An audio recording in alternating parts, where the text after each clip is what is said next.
Shalom Pak Esra, saya mau tanya tentang 1 Timotius 1 ayat 20 yang berbunyi, di antaranya Himeneus dan Alexander yang telah kuserahkan kepada iblis supaya jera mereka menghujat. Pertanyaan saya, siapakah Himeneus dan Alexander? Mengapa Paulus menyerahkan mereka kepada iblis? Apa maksud kalimat yang telah kuserahkan kepada iblis supaya jera mereka menghujat? Ya, 1 Timotius 1 ayat 20 ya. Ya. Di antaranya Himeneus dan Alexander yang telah kuserahkan pada iblis supaya jera mereka menghujat. Siapa Himeneus dan Alexander ini? Alkitab tidak memberikan gambaran yang lebih lengkap tentang dua orang ini.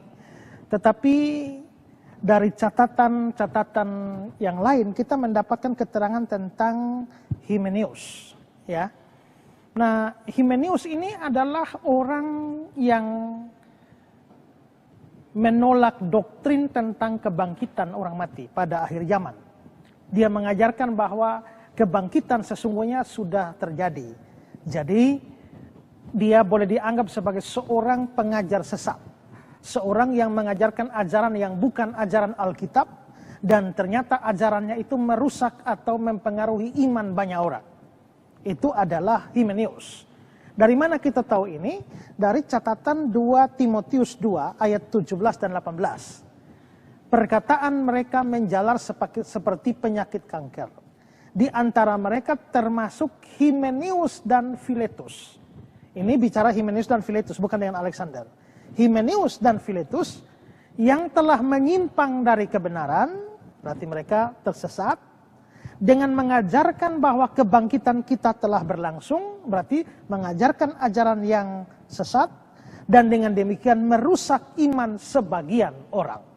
Jadi dari sini kita bisa lihat bahwa Himeneus adalah seorang guru palsu, seorang penyesat, yang mengajar ajaran yang bukan ajaran Alkitab, dan sebaliknya menolak apa yang diajarkan oleh Alkitab terkait dengan kebangkitan orang mati pada akhir zaman. Nah, jadi inti pengajaran dari Himeneus itu seperti apa?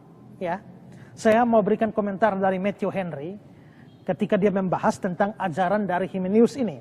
Dia bilang begini, mereka tidak menyangkal kebangkitan, karena itu dengan jelas dan terang-terangan bertentangan dengan perkataan Kristus. Namun mereka membuat penafsiran yang salah terhadap ajaran yang benar itu, dengan mengatakan bahwa kebangkitan telah berlangsung atau berlalu. Bahwa apa yang Kristus katakan mengenai kebangkitan harus dipahami secara rohani dan sebagai kiasan. Bahwa kebangkitan itu harus diartikan sebagai kebangkitan rohani saja.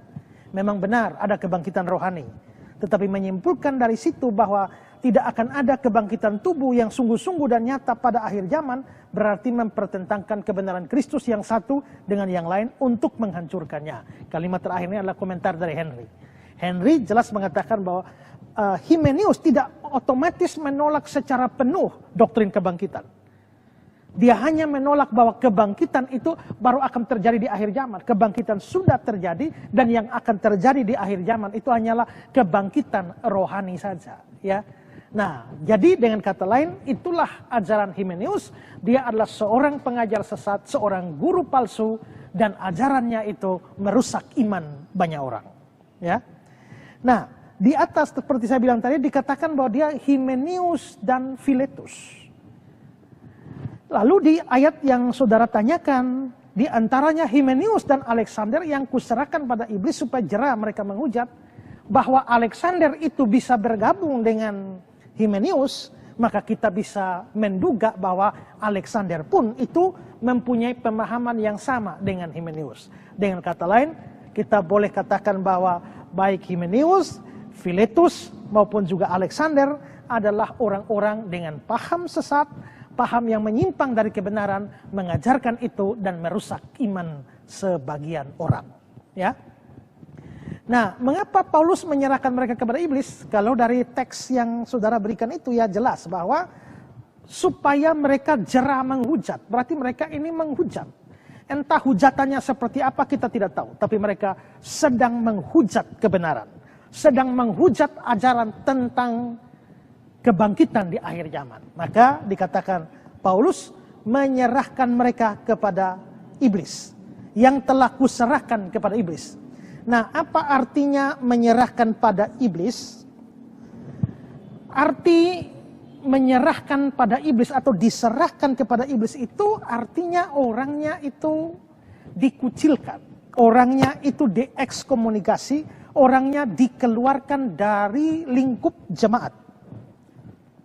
Nah, harus dipahami dalam pemikiran orang pada masa lampau itu bahwa dunia ini sebenarnya terbagi hanya menjadi dua kerajaan saja. Yang pertama kerajaan Allah dan yang kedua kerajaan iblis. Ya. Itu nampak misalnya dalam 1 Yohanes 5 ayat 19. Kita tahu bahwa kita berasal dari Allah dan seluruh dunia berada di bawah kuasa si jahat. Seluruh dunia berasal di bawah kuasa si jahat, tapi kita ini berasal dari Allah. Jadi ada dua grup, ada kerajaan Allah atau wilayahnya Allah dan ada kerajaan iblis atau wilayahnya iblis. Maka misalnya begini, Kak Maryam ini adalah orang tidak percaya pada Yesus. Kalau orang tidak percaya, maka ini masih ada di wilayahnya iblis. Lalu saya beritakan Injil kepada Kak Maryam dan mau percaya Yesus, mari dibaptis di dalam gereja, masuk bersama di gereja, berarti telah pindah dari kerajaan iblis kepada Tuhan. Ya. Nah, makanya dalam Kolose 1 ayat 13 dibilang, dia telah melepaskan kita dari kuasa kegelapan dan memindahkan kita ke dalam kerajaan anaknya yang terkasih. Nah, jadi setelah bertobat, masuk ke gereja, ini masuk pada wilayahnya Tuhan, kerajaan Tuhan. Nah, tahu-tahu bikin sebuah kesalahan, misalnya tahu-tahu ajarkan ajaran sesat.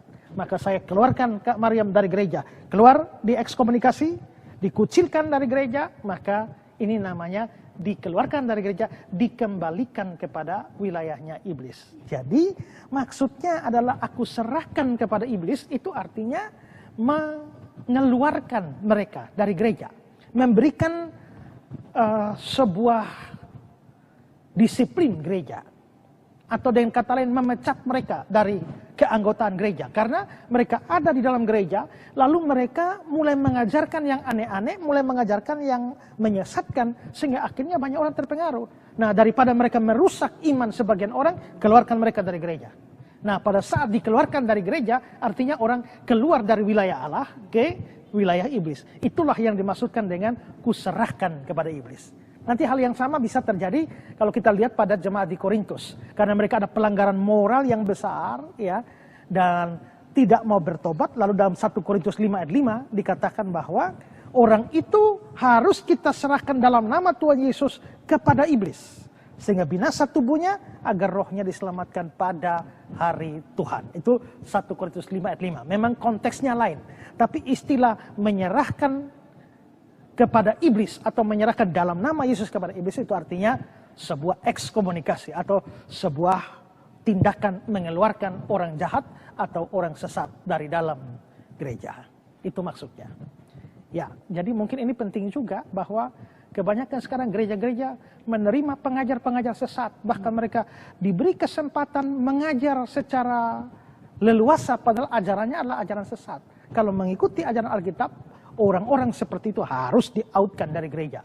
Supaya mereka tidak menularkan racun pengajaran sesatnya itu kepada lebih banyak jemaat.